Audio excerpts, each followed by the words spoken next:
My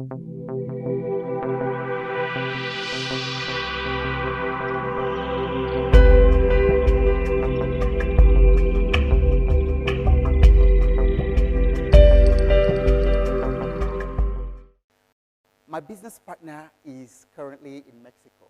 He had a course to travel to Mexico just last weekend. And he had quite an interesting trip.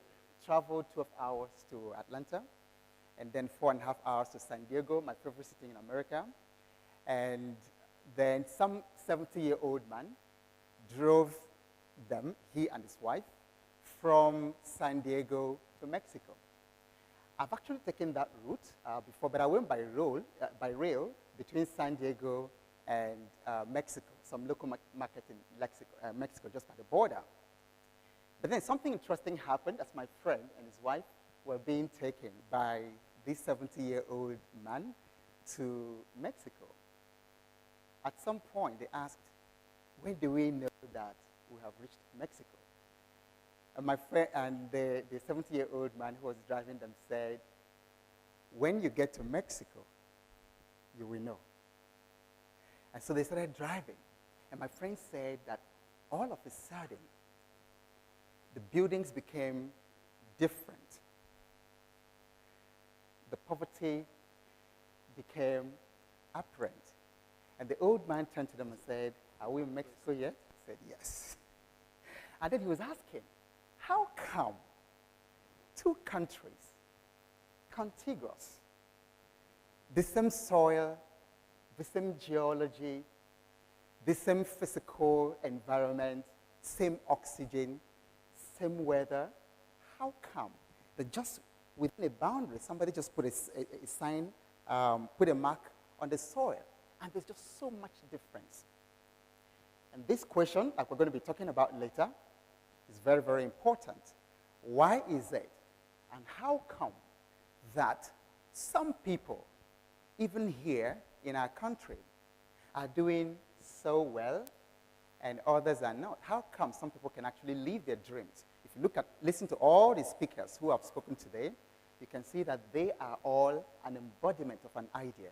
Someone who wanted to write movie scripts and then produce movies, and she started with nothing, just like many people here start with nothing. And then today, she's had awards, she's produced fantastic movies, and done many things. You know, a couple of years ago, before I left Shell, I was driving into Shell office in Freeman House in Marina, in Lagos, where my office was at the time.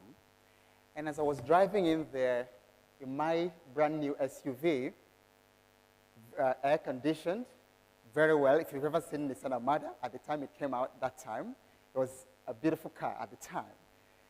And then as I was making through that roundabout to join Marina, to get to my office in Shell, I saw one man, one figure, running after me, waving frantically at me.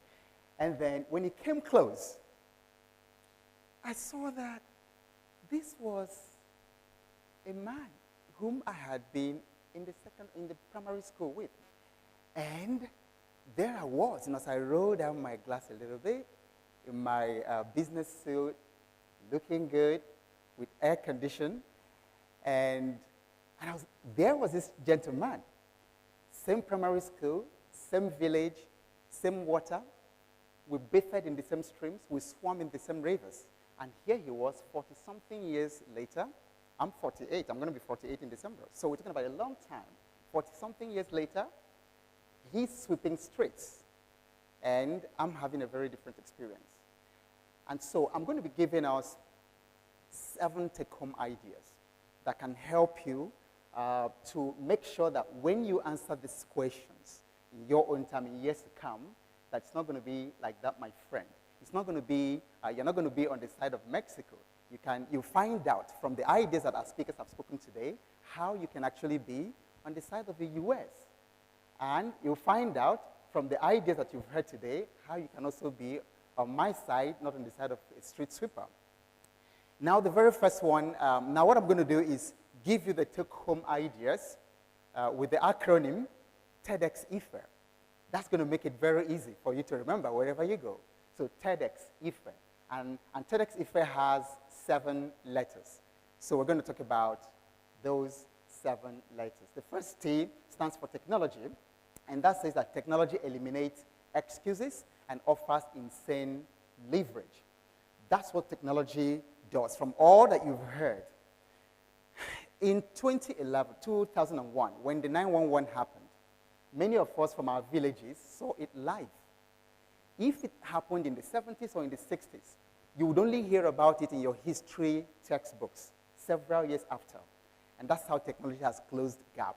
There's just so much leverage. From all you've heard today, we commonly say, the young people commonly say in our country, oh, we don't have money. We don't have money. I have a good idea, but I don't have money. But technology makes it very, very easy. From all you've heard, makes it very easy for you to bridge that gap. And then the E stands for, the second E stands for energy. See, energy is your greatest gift. Honor it. Everyone that spoke here today demonstrated some energy, some passion. And it's actually more important to manage energy than to manage time. Time is fixed. Energy is convertible to anything you can think about, convertible to wealth, convertible to all kinds of good work. So energy is important. Honor your energy. Channel it very well. Make sure that as a young person, you're actually spending energy doing what you need to do. Like I told the young people out there at the lounge, it takes the same energy to do 419 that it will take to actually use that same energy to do something very useful, like Ore, to start an initiative that will impact thousands of people. And then the D stands for debug your thinking. Why? Because your thinking is so important. You know, one of my people say in a proverb that if you don't use your head, you're going to do a lot of walking with your feet. And somebody was employed recently as an insurance salesperson. And then she called me, Mr. Ogbo, I just got a job as an insurance salesperson. Where can I find prospects? Can you imagine? Where can I find prospects? And I'm like, you are living in a country, and everybody walking on the street is a prospect. You're selling something, they are there. But it's because we have some things in our thinking that we need to deal with that prevent us from, computer programmers talk about debugging. See, when you write a program and it doesn't work well, it's because there's a bug in it. So you need to debug your thinking to be able to have the kind of experience that you want in your life. X stands for the unknown factor. You know, in algebra, when you do math, X is always the unknown factor. And then what do? Ask questions like Professor Shania told us. Ask questions, ask those deep questions. Why me? Why not me? And then why can't it be done? Ask questions because it's more important to ask questions than to get answers. When you ask questions, the answers follow immediately. And then I stands for idea.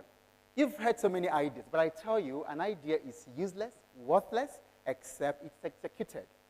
A tiny idea with a mighty execution will move the world faster than a very grandiose idea that's got no steam, that's got no execution. So honor your ideas. F stands for fear nothing of all that's been said. You know, many people come to me, many professionals. I resigned from Shell to pursue my passion.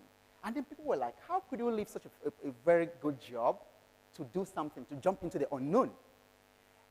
But when I left Shell, a couple of people who have been wanting to leave sent me an email. They said, we've been wanting to leave. Can you tell us how you developed the courage to be able to leave? And Shakespeare said, our doubts are traitors. They make us lose the good we oft might win by fearing to attempt. So be courageous, fear nothing. And then finally, E stands for education. Constantly raise your personal education versus entertainment ratio. I've discovered that young people in Nigeria spend more time on entertainment than education. But you need the proper kind of education to attain the kind of life that you want to live. I was in a state recently, and I logged what they did on their state television for 3 hours. And the education versus entertainment ratio was very dismal. So I hope that you take these ideas home and execute it and make the best that you can. Thank you very much.